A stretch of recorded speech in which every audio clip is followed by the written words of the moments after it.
Hi, my name is Karrene Stanard. I'm with Recovery Innovations in San Diego, California, and I'm here to do my 20-minute wrap overview. And we'll begin by talking, again, it's the wrap, which stands for Wellness Recovery Action Plan, and it's in 8 parts. Session 1, we talk about the 5 key concepts: hope, personal responsibility, education, self-advocacy, and support, and we'll talk more about those in a moment. Session 2, we develop a personal wellness toolbox, and those are tools that we can use, that I can use, that work for me to enhance my wellness, to help me to feel better. Tools that I already use, or tools that I may be willing to try, and suggestions that I get from others. And session 3, we talk about our daily maintenance, those things that we do on a daily basis to keep ourselves feeling well so that we can do those things that we want to do. Session 4, we talk about triggers. Those are those things that knock us right out of our wellness. And we'll get an action plan for those. And that's when we keep it, during our action plan is when we keep visiting our wellness toolbox. Session 5 is early warning signs, and those internal things, those feelings that let me know that something is going on. Again, I'm not that person that I know I am when I'm well, and I get an action plan for when those early warning signs start. Session 6 is when things are breaking down, and it means I still have a choice, but things have gotten increasingly worse for me, and I get an action plan. First, I identify what I'm like when things are breaking down. Then I get an action plan that's going to help me to get through that. Session 7 is a crisis plan, and we develop that when we're well, just in case a crisis does come up. And there's 9 parts of that, and we'll go more into that here in a minute. And the last part is the post-crisis plan, because if anybody like myself have been in a crisis, I know that there's things to be taken care of after a crisis, and we'll go more, and that's a very in-depth chapter, and we'll go more into that. So we're going to start off with the 5 key concepts, which are hope, personal responsibility, education, self-advocacy, and support. And as the way I liked the facilitator that I had, I think during some advanced training, but they're placed in that order on a purpose, and I like knowing that, because with hope, it was a beginning for me, and it started the process of me taking personal responsibility, of educating myself on me and how to care for myself. Who am I, and how do I take care of myself?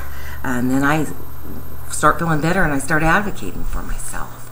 Start using my voice, use my words, learn how to communicate better and be heard. And on support, I get to choose who my support system is. And we can pick those people that support that person, the person that I am when I'm well, the person that I strive to be. I get support, people, places, and things that support me in my wellness. Session 2, we talk about our wellness toolbox, and I want to stress it's my personal wellness toolbox, and these are the tools that I use to increase my wellness, to enhance my wellness. They could be just a list of things like creative activity. It could be breathing, taking a shower. I get to determine what my wellness tools are, and determine what it is that makes me feel well. Maybe some tools that I've used in the past don't work anymore. I get to figure that out because it's my personal wellness toolbox. And we visit this throughout, just like our 5 key concepts, which is the foundation for my wrap, and the wellness toolbox is going to be part of my action plan.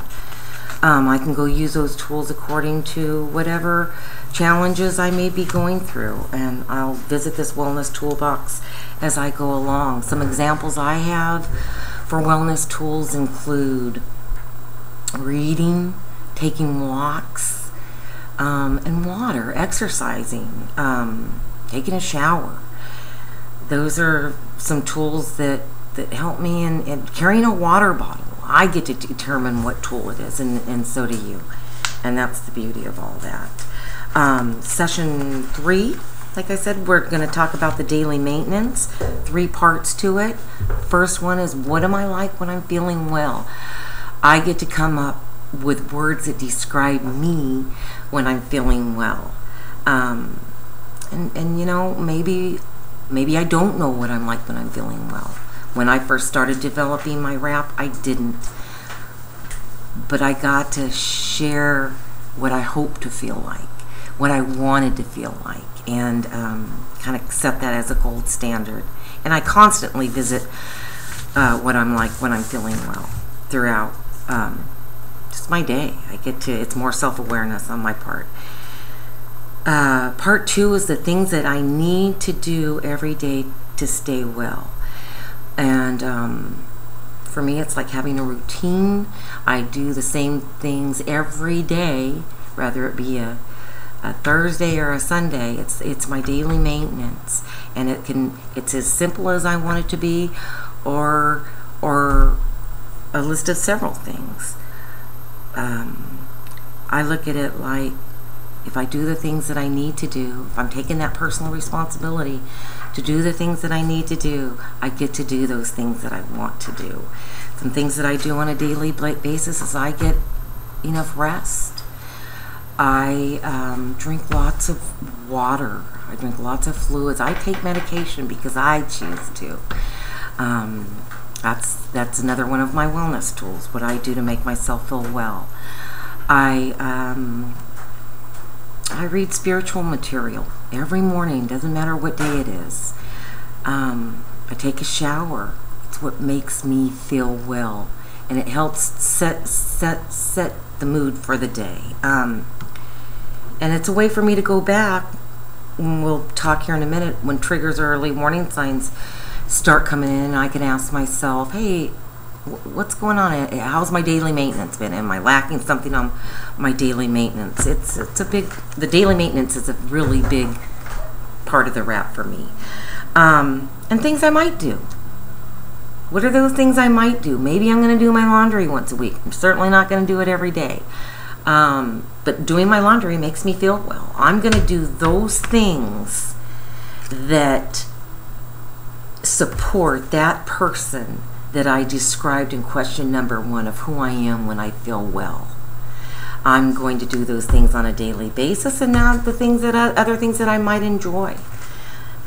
Session 4, we talk about triggers, and they're kind of unplanned. They can pop up at any time. They're a list of external events or things that go on around us. Some of my triggers can include loud noises, negative environments, a smell can trigger me. And again, it's personal. These are my personal triggers. You get to determine what your personal triggers are. And then part 2 is the triggers action plan. I'm going to visit my wellness toolbox. What can help me to feel better when these triggers come about, so that I don't have to sit in it. Because if I do, I'm going to turn around and here comes some early warning signs. And those are those subtle internal warning signs. Something inside me is saying, Karen, what's going on? Because I'm certainly not feeling like that person I described over here in my daily maintenance of who I am when I'm feeling well. And my goal is always to get back to that person I know I am when I feel well. Some early warning signs for me include anxiety, loss of energy, I start that negative thinking, that negative self-talk is going on. Again, these are my personal early warning signs, and you get to come up with your own. Determine what your early warning signs are. We get an action plan. Again, I can go back to my wellness toolbox, pull out those tools that I know will help. Maybe I can talk to a peer support. Maybe I look at my list of supporters. Who are they? Can anybody support me during this time? Maybe I'm going to go out and take a walk because I know exercise makes me feel better. Maybe I'm simply going to stand in a shower, or if I don't have access to a shower, I'm going to splash my face with water or wash my hands, because water helps me to feel well. You know, I also can reverse the negative self-talk with one of my wellness tools, which include positive self-talk. I speak honestly to myself. I speak truth to myself today, because that's what I do when I'm well. I don't lie to myself. I speak truth to myself. And the minute these early warning signs are going on, part of my action plan is to get back to truth. Be true to me. Honor myself by being honest with myself. That's how I feel. Session 6 is when things are breaking down. And this is a very important time, because, you know, maybe that trigger is still being entertained somewhat. I don't know. Because I'm not in the action plan, but I do still have a choice. When things are breaking down, I still have choice, and that is so important for me to know. Breaking down signs for me include complete isolation, being unaccountable, not being responsible at all, not taking personal responsibility. It is the complete opposite of who I am when I'm well. That I know to be true. And I can still be part of the action. In my breaking down signs, I could still hope. I can still take personal responsibility. I can figure out what's going on with me, what can make me feel better. I can advocate by myself, or speaking up for myself and getting support. I still have choice here. And this is very, very important for me to know. And that's all part of the action plan for our breaking down. Because if I don't, session 7 is the crisis plan. Just like I describe who I am when I'm well, just like it's my personal wrap plan, my crisis is personal, unique to me. I get to determine what my crisis is. And just like you do, you will determine what is a crisis in your life. And we get to do this. It's like a proactive, advanced planning. I get to be proactive in my life because I can plan for this today. Because every crisis I've ever been in, and the way I describe it is, I have lost my ability to choose. Somebody else is now making decisions for me. And I'm not in the action plan. But with this wrap, I can actually give it to my support system and let people know, look, this is who I am. This is what I want to get back to. This is what I know works for me. This is what I know doesn't work for me. And I'll have that support system on board that can support me through this crisis. And that's so important to know, because I still get to participate in my life, well or in crisis. I am participating in my life. Why? Because I've been proactive. Because I've been using my wrap. I utilize my wrap every single day. There's 9 parts to the crisis plan. Again, we're going to describe who am I when I'm feeling well, just like we do in our daily maintenance. Go back and look in session 3. Maybe some things have changed. Maybe you've got more that you know. You've added, because as I evolve in my wellness and my recovery, so do I, and the person I am when I'm well. I love that. And so I get to describe part 1, who I am when I'm well. Part 2, what are those signs that others need to step in, that others need to take over? I get to describe what I'm like. I can go back to those early warning signs when things are breaking down. Number 3 is my supports. Part 3 of the crisis plan is my supporters. You know, this was a real challenge for me because by the time I got to filling out a RAP, I had burnt every bridge there was to burn. But you know, I get to choose what can support me. People, places, or things. I get to choose my support system today.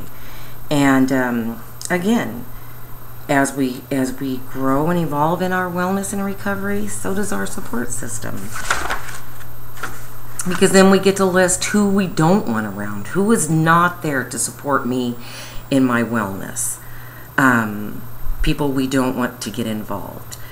Session 4, we talk about our medications if we take them. And healthcare, what works for us if we're on medication, which ones we want to avoid.